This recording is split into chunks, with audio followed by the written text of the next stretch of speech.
6 মাসের ভিতরে কি অবস্থা? গ্যাস নাই, বিদ্যুৎ নাই, কিছু নেই। সামনে আছেন, প্রস্তুতি গ্রহণ করুন।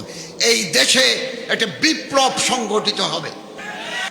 একবার ক্ষমতায় বসতে পারলে, একবার সরকারি চেয়ারে বসতে পারলে, গভর্নমেন্ট অফিসার হলে লুটে পুটে খাওয়ার একটা জঘন্য মানসিকতা তৈরি হয়েছে। আমরা 1.5 বছর সরকার পরিচালনায় ছিলাম, প্রতিদিন মিছিল, মিটিং, এই দাবি, ওই দাবি, সেই দাবি। আমরা কি দাবি মেটাতে আসছি? আমরা একটা সন্ধিক্ষণে দায়িত্ব নিয়েছি।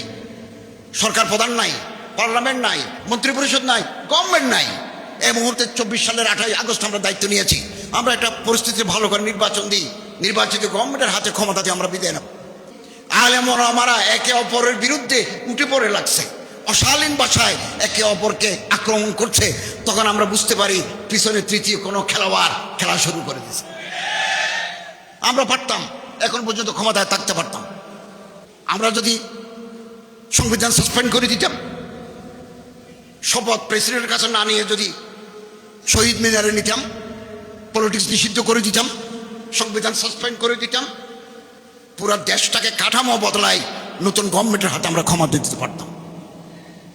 আমাদেরকে অনেকে সেটা বলেছেন, কিন্তু আমরা কনস্টিটিউশনাল কন্টিনিউটি, সাংবিধানিক ধারাবাহিকতা আমরা বিনষ্ট করতে চাইনি।